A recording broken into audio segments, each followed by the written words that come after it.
At 6:47 on a Tuesday evening in April, with 140 guests gathered beneath the glass ceiling of Meridian General Hospital's new Founders Pavilion, Isabel Grayson received a photograph from her sister Natalie's number, showing Ryan Dalton's arm around Natalie's waist at the International Departures Gate of Hartsfield-Jackson Airport.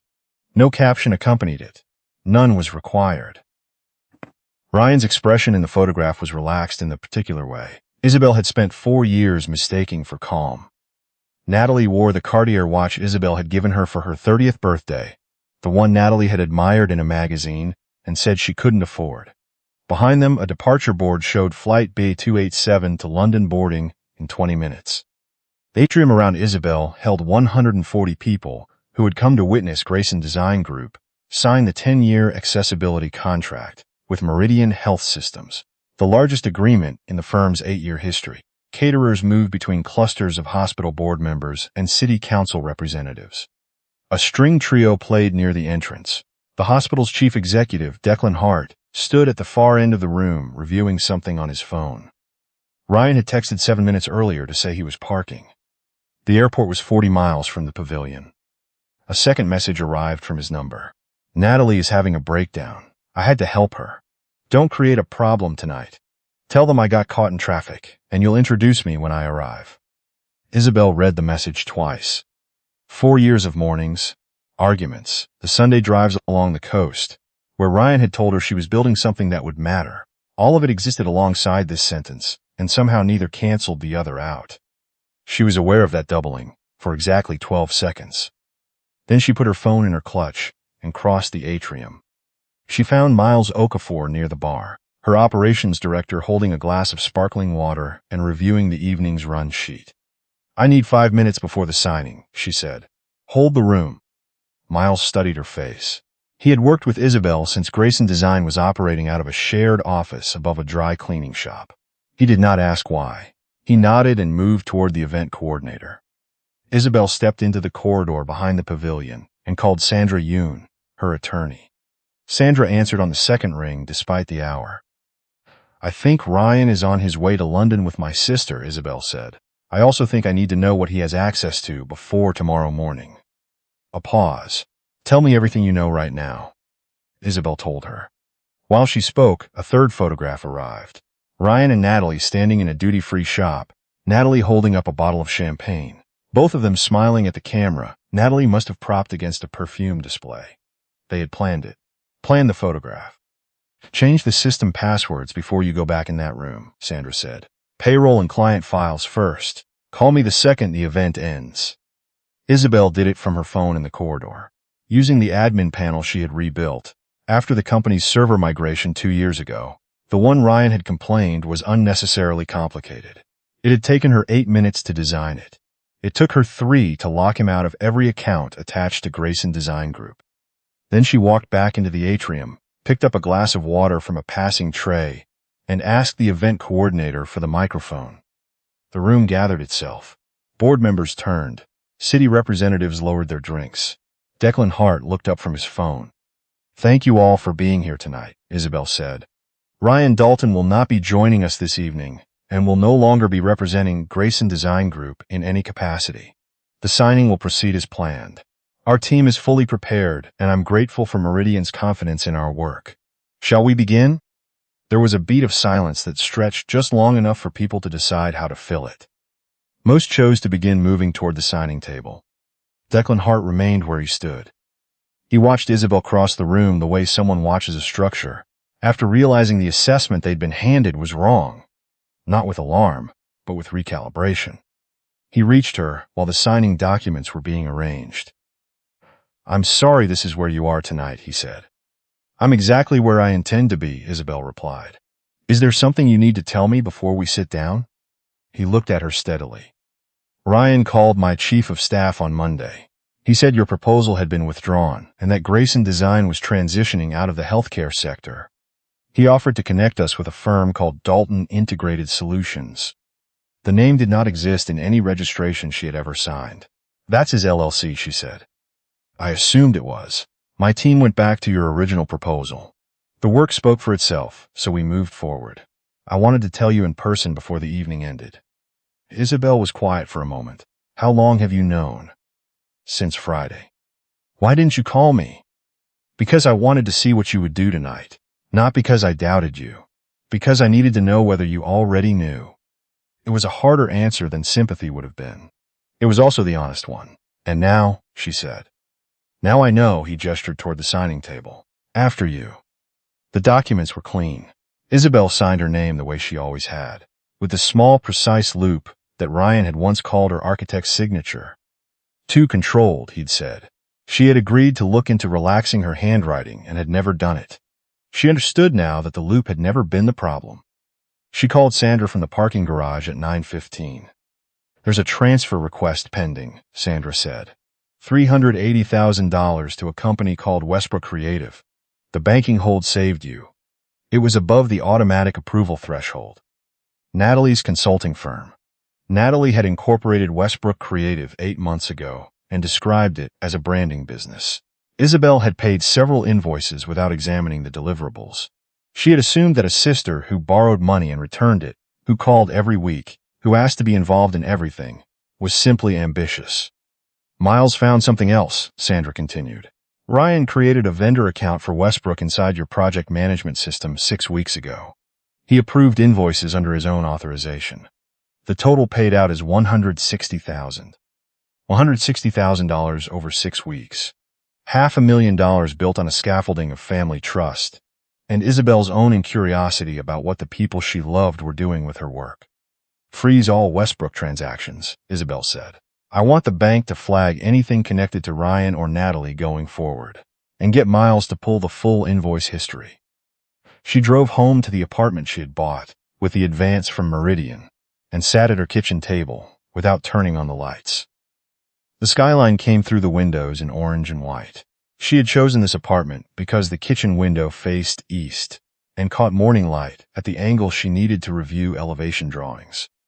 Ryan had suggested a larger unit on a higher floor and said her preference was too practical for a celebration. She thought about that conversation for the length of time it took the city lights to stop looking like a question she owed someone an answer to. Then she made a list. By 11, Ryan's corporate card was suspended. The supplemental card she had issued to Natalie for brand research expenses stopped working at whatever hotel in London they had reached. Isabel sent Ryan a formal written notice through Sandra's office stating that his advisory relationship with Grayson Design Group was terminated and that legal counsel should handle all future correspondence. His reply came at 1 in the morning. You're overreacting. I'll explain everything when I'm back. Do not do anything rash with the Meridian contract. I worked on those negotiations for months. Isabel forwarded the message to Sandra and went to sleep. The morning arrived with 7 messages from Natalie. The first called Isabel controlling. The third claimed Ryan had simply been comforting her during a personal crisis. The 6th said Isabel had always resented Natalie's success. The 7th asked why her hotel card had been declined. Isabel did not reply to any of them. At Grayson Design Group's studio on the 19th floor of a downtown building, 31 employees waited when Isabel arrived. She told them the truth. Not the part about the photographs or the champagne in duty-free, but the part that belonged to them. Ryan Dalton had been removed from all company systems. No leadership transfer had been authorized. An independent financial review had begun.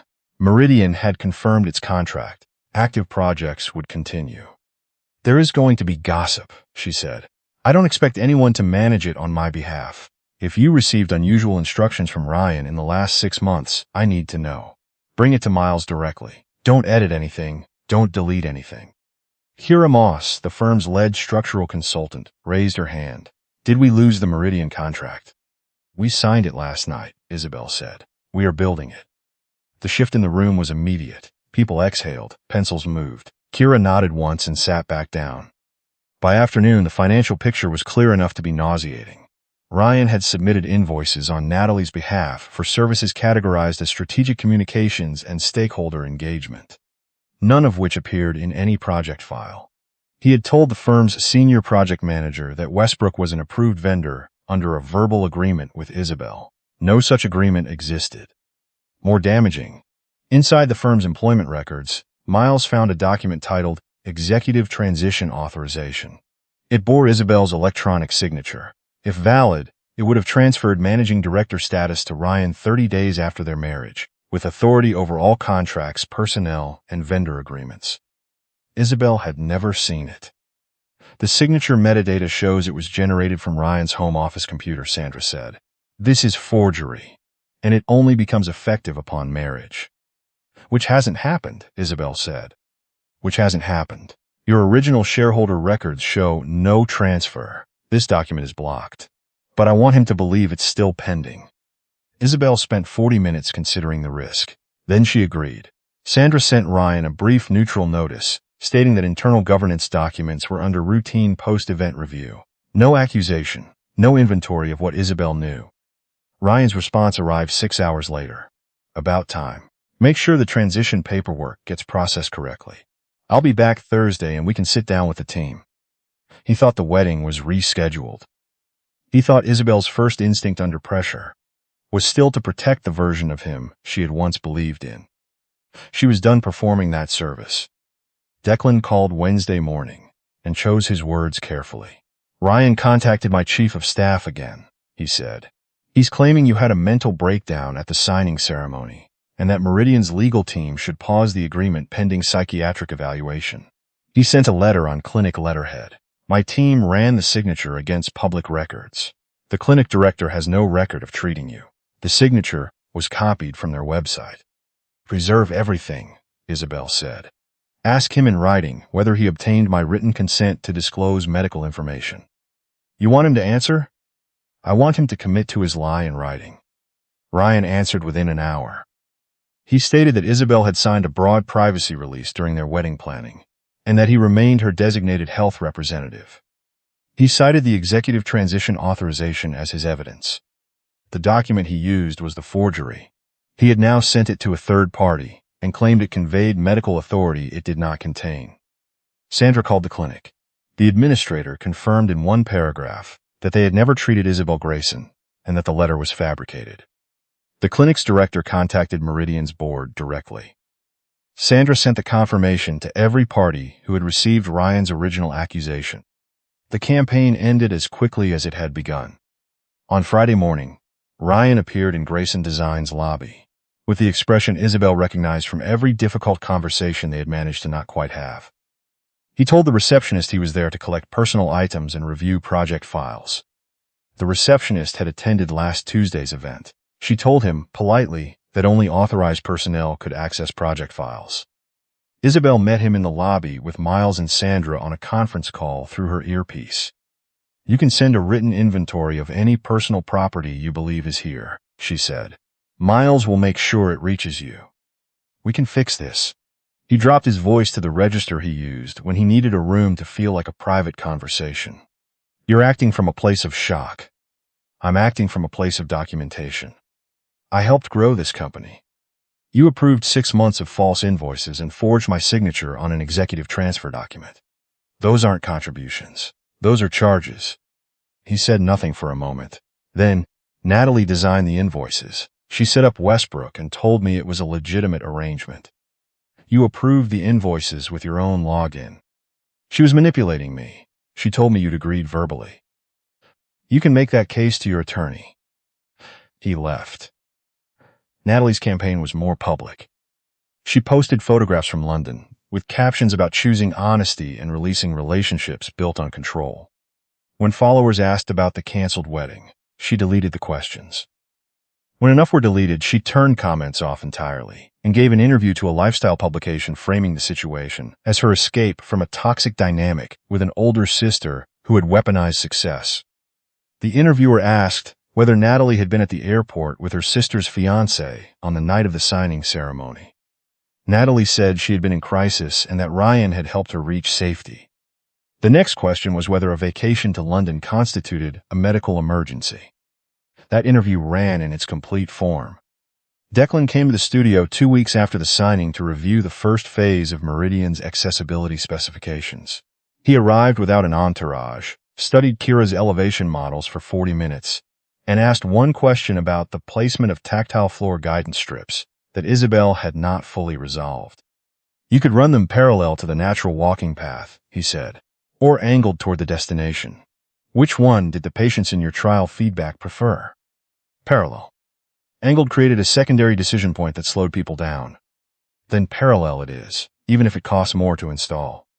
Your facilities director is going to push back. His budget objections will be heard. Then we'll use the version your testers preferred. He said it with the finality of someone who had already done the calculation and was not troubled by the answer. It was not a favor. It was a position. The distinction made her trust him in a way gratitude wouldn't have. A month later, Ryan filed a claim asserting that he held a 22% interest in Grayson Design Group under an oral partnership agreement predating Isabel's formal incorporation. The claim was designed to slow the Meridian contract and force a settlement before the legal review concluded. The original incorporation records named Isabel as sole founder and shareholder of record. The employee trust held 15% under a written agreement signed by every trustee. Ryan's name appeared in the firm's records as a compensated advisor, nothing more. The claim lasted 6 weeks before the court dismissed it for lack of documentary support. During those 6 weeks, Ryan and Natalie's shared version of events fractured in the way fraudulent partnerships tend to. Ryan's attorney sent Natalie a cease and desist related to her public statements. Natalie responded by releasing screenshots of their text chain from the month before the signing ceremony. In one exchange, Ryan described the executive transition authorization as the mechanism and instructed Natalie to keep Westbrook invoices below the secondary approval threshold until after the wedding. She had known about the forged document. She had expected to become Westbrook's primary client for all Grayson Design projects after the marriage. Their alliance dissolved the way fraudulent partnerships always do, each person explaining, with careful precision, exactly what the other one had done. The story collapsed publicly at the National Healthcare Design Summit, where Isabel had been scheduled to present the Meridian Pavilion for 8 months before any of the rest of it happened. Ryan submitted a competing presentation representing a company called DIS Group, Dalton Integrated Solutions, and claimed to introduce an original accessible environment framework. He's described as the product of 4 years of independent research. The renderings behind him matched Isabel's patent-protected ceiling guidance system down to the coefficient of diffusion she had spent 14 months calculating. Sandra contacted the conference ethics committee with the patent filing records before the presentations began. The committee allowed Ryan to present. Isabel watched from the back of the hall as he stood on stage and described the framework as a culmination of research conducted outside any prior institutional affiliation. He named Natalie as DIS Group's creative director. Natalie appeared in a cream blazer and spoke about the human experience of navigating care environments without referencing a single patient. An attendee in the third row raised her hand during questions. She was a physical therapist who had participated in Isabel's blind test trials 18 months ago. She asked Ryan to describe the research process behind the ceiling guidance coefficient. He explained that the methodology was proprietary. She pressed which populations had been tested. He said the research was ongoing. Natalie stepped in and said the design had been developed in close collaboration with a network of accessibility advocates. "Can you name one?" the physical therapist asked. The room changed, not loudly. It went the way rooms go when everyone begins the same private calculation simultaneously. The ethics committee chair invited Isabel to respond to the intellectual property questions. She stood at a podium without notes. "My team has filed the relevant patent documentation with the conference committee," she said. "I won't repeat the record here. It's available on the conference network for anyone who wants to verify it. I will say that the coefficient referenced in this presentation was derived from 14 months of patient testing conducted through Grayson Design Group, documented in our IRB filings. The testers who participated know their experience. The record is the record." She sat down. Ryan crossed to a microphone without being recognized by the chair. He said he had documentation proving the framework predated Isabel's patent. He said the documents would demonstrate that the patent had been filed against his authorization, using research he had personally funded. The conference chair asked him to submit the documents for committee review before making further representations. Ryan said he needed time to gather them. No documents were ever submitted. Natalie, who had not been consulted about the pivot to personal funding, walked off the stage during the break and did not return. What came next happened without Isabel's orchestration. The physical therapist wrote a thread on social media.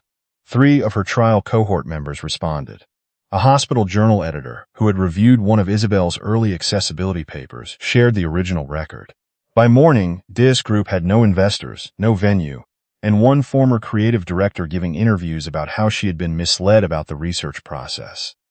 The civil case moved through the following months with the unhurried certainty of documented evidence. Ryan had attempted to redirect Isabel's research into his own entity through forged authorization and the expectation that marriage would legitimize the transfer retroactively. Natalie had used false invoices and stolen design concepts to secure a position she had not earned. The court confirmed Isabel's sole ownership of all relevant intellectual property.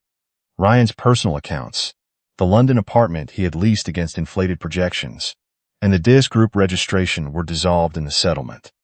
He was subsequently charged with document fraud and wire fraud. His sentence included restitution, a professional bar from serving as a company officer, and supervised release conditions that ended whatever remained of his advisory career.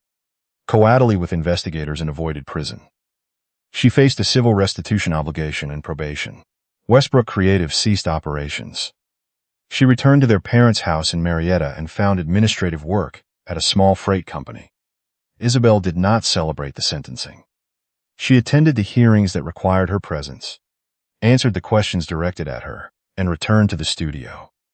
Her father, Paul, came to visit 3 months later on an ordinary Thursday morning and stood for a long time looking at the Meridian model. He said he had spent years assuming Ryan's presence explained a portion of Isabel's success he couldn't otherwise account for. Isabel told him that understanding her work had always been his responsibility, not hers to engineer. He nodded. He didn't ask her to forgive Natalie. He came back the following Thursday, and the Thursday after that, until visiting the studio became the arrangement instead of the exception. Declan asked Isabel to dinner in November. Not a project meeting, he clarified. No specifications, no committee reports. Then what? I've been thinking about you when there's no contract between us. That seems like information you should have.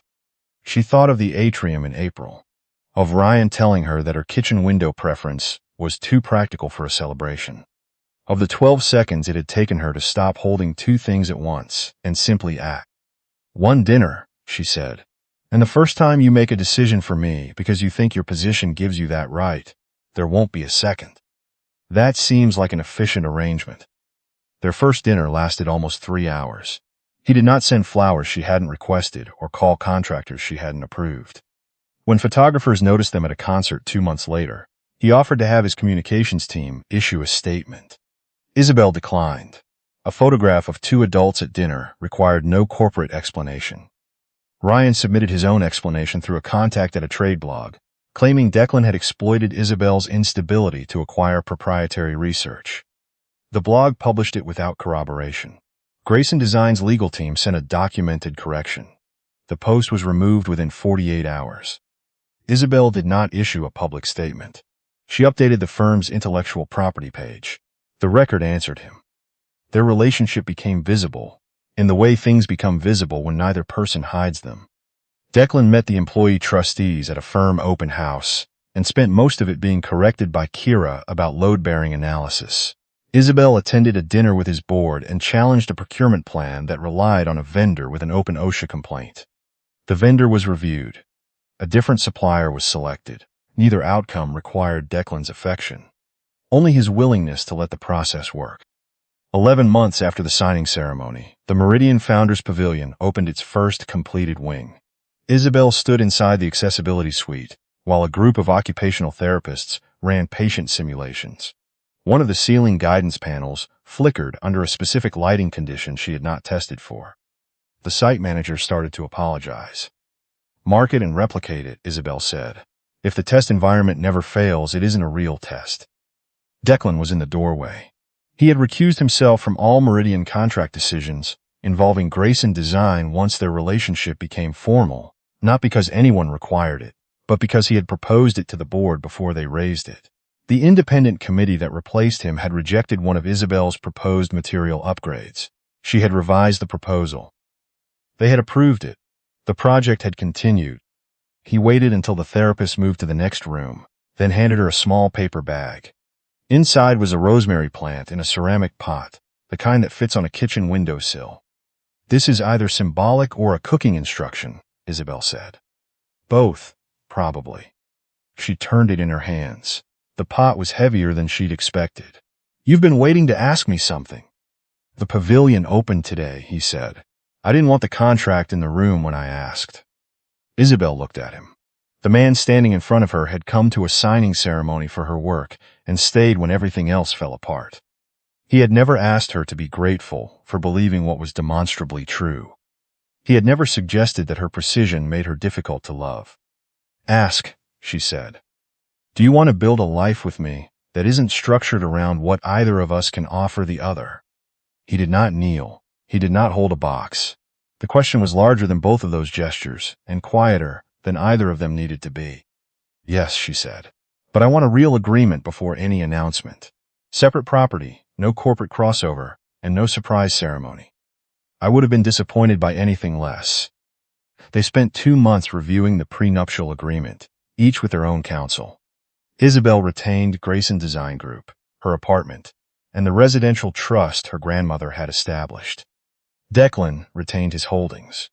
What they chose together would belong to them both, under terms they understood before they signed.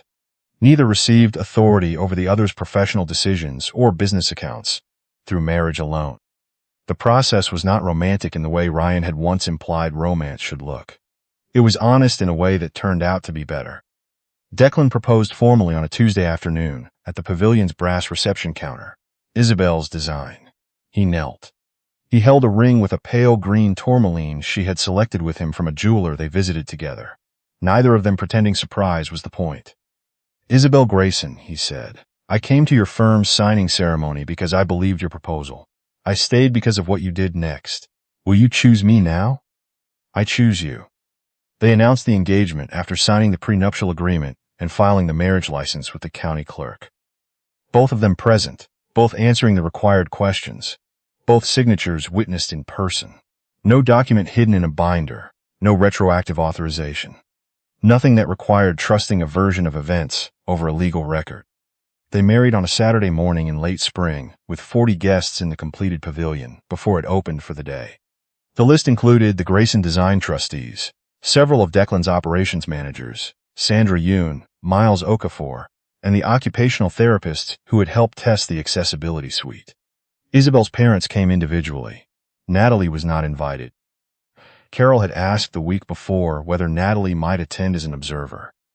"No," Isabel said. Her mother was quiet for a moment. "She'll say I chose you again.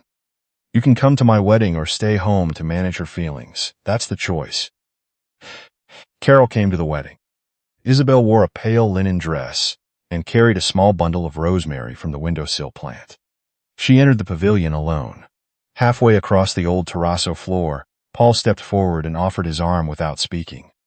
She took it, then stopped before they reached the front. "You're not giving me away," she said.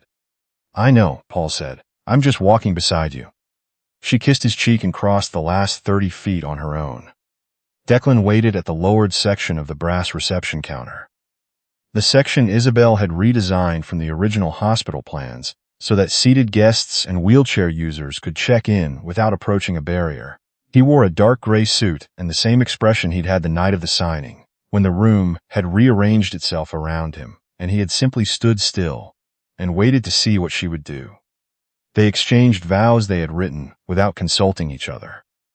"I will not call distance peace," Isabel told him. "I will ask before I assume. I will protect my work and ask you to protect yours, because separate strength is how we stay equal. And I will keep choosing you, not because I have to, but because I do." Declan held her hands. "I will not mistake care for ownership. I will tell you the truth when it costs me something. I will not use the fact that I love you to win an argument. And I will remember that being chosen today doesn't end the choosing, it's where it starts." They signed the marriage certificate at the brass counter with Sandra and Miles as witnesses. Ryan was in the 3rd month of his supervised release when he heard. He sent a letter through his attorney that cited memories of their early years and asked whether some part of what they had shared might be honored after his obligations concluded. Isabel read the first paragraph, recognized the shape of the request underneath the language, and authorized Sandra to address the financial portion only. The rest belonged to Ryan. It did not belong to her. Natalie sent one text. "So you got everything?" Isabel replied. "I kept what was mine and built what came next. They aren't the same thing." Natalie didn't answer.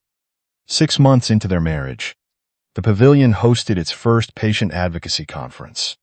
Isabel arrived early and found Declan in the lobby, attempting to work the espresso machine behind the reception counter. "You run a hospital network," she said. "I run the strategic vision of a hospital network." "The strategic vision is blocking the person who actually knows what they're doing." She looked past him to where a facilities coordinator was waiting with visible patience. Declan stepped aside immediately. The coordinator made the coffee. The line moved. Isabel stood next to Declan in the morning light, coming through the pavilion's east windows. The angle she had specified in the original design brief, so that the lobby would feel like arrival rather than waiting. Across the hall, Kira was presenting the second phase schematics to a group of patient advocates who had been consulted throughout the design process. Their names were on the acknowledgments page of the project documentation, not as subjects, as contributors. "Do you ever think about the night of the signing?" Declan asked. "Sometimes." "Do you wish I had arrived earlier, before the photographs came through?" Isabel considered this honestly. If Declan had been standing beside her when the first message arrived, she might have looked to him for a reaction before finding her own. The timing had not rescued her. It had simply left her alone, with a choice that had always belonged entirely to her. "You arrived when you said you would," she told him. "You came for my answer." "I did. And I gave it." Kira gestured from across the lobby. Isabel squeezed Declan's hand and went. He waited until she glanced back, and then he followed. Neither of them ahead of the other for long.